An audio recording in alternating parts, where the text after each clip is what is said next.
আসসালামু আলাইকুম, কেমন আছেন দর্শক বন্ধুরা? আশা করি সবাই অনেক অনেক বেশি ভালো আছে।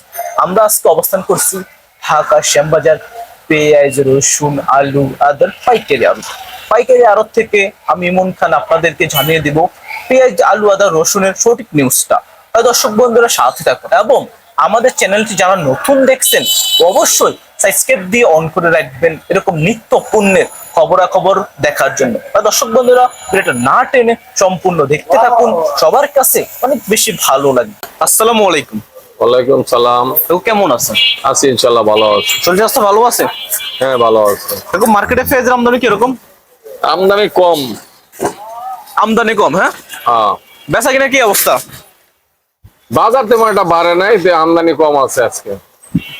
হাটের বাজার বেশি, হাটের বাজার 1800, 1900, 1700, 1800, 1900 টাকা। শাম বাজারের বাজার হলো 47, 48 টাকা। মানে হাটের তুলনায় মানে হাটের আপনাদের তুলনায় এখানে পেঁয়াজের বাজার ঢাকায় কম, এই জন্য মানুষের ঢাকায় পেঁয়াজ নিয়ে আসতেছে না। বেচা কিনার কি খবর?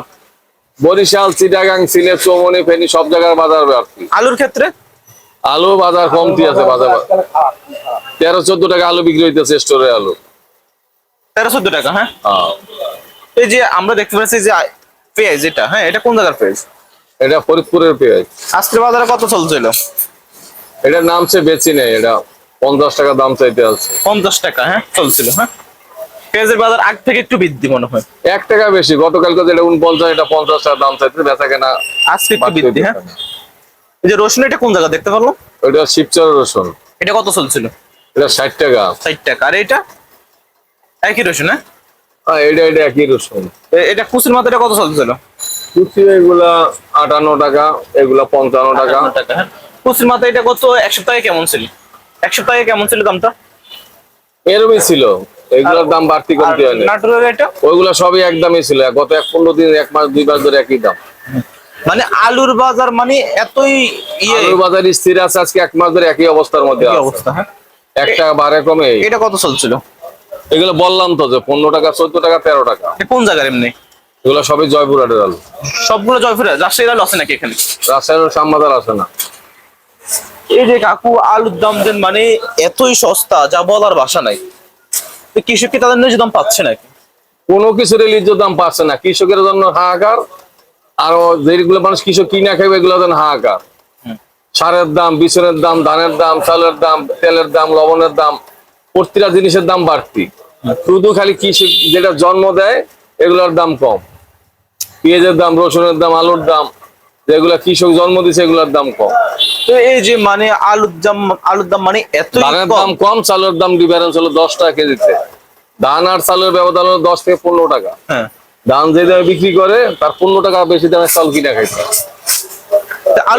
আলু এবার যে অবস্থা, হ্যাঁ, সামনের দিকে তো কৃষক আগ্রহ না না না, আলু নিয়ে কোনো ভবিষ্যৎবাণী কেউ করতে পারবে না। আলু বিকাবে কি বিকাবে না তা নিয়ে টেনশন আছে মানুষের। আলু মনে সামনের হতে আমরা একটা করবেন না। একমাত্র এখন আলু যদি বাইরে রপ্তানি করতে পারে তাহলে এই দেশের কৃষক বাঁচবে, নাহলে বাঁচবে না। এটার প্রতিফলন আগামী বছর পড়বো হবে, হ্যাঁ। মনে করেন এর পাশাপাশি যদি কৃষকরা যদি মানে সরকারি ভাবে কিছু যদি কোনো কিছু দিতে পারবো না, সরকার দেওয়ার কোনো এখতিয়ারই নাই। এইসব আলুর টাকায় লোকসান কৃষক কোনোদিনই পাবে না, বুতুর্কি পাবে না। সার বীজের দাম কমাইতে পারবে না, সারের দাম, বীজের দাম কমাইতে তারা সাহায্য পাবে। মনে করেন আলুটা একটু বাইরে রপ্তানি দিলে অনেকটাই ভালো হয় কৃষকের জন্য। অবশ্যই আদৌ রপ্তানি করলে 20 টাকা আলু বেচতে হলে মানুষ বাইচে যেত।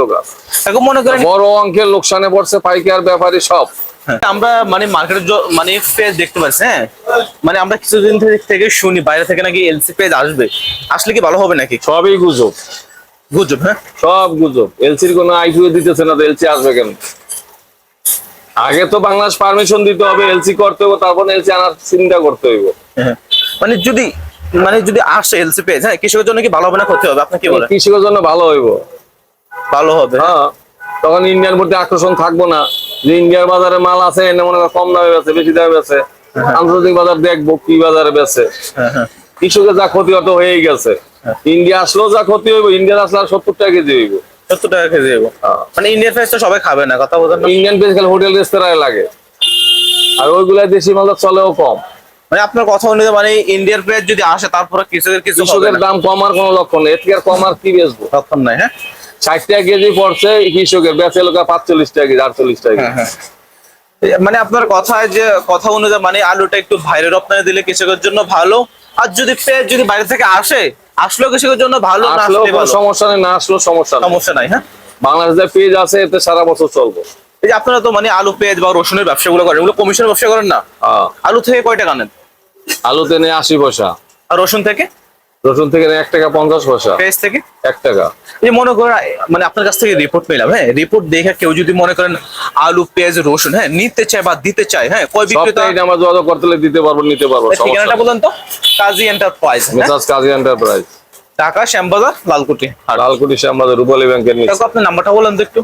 01557795492। এটা অলওয়েজ খোলা থাকে, হ্যাঁ?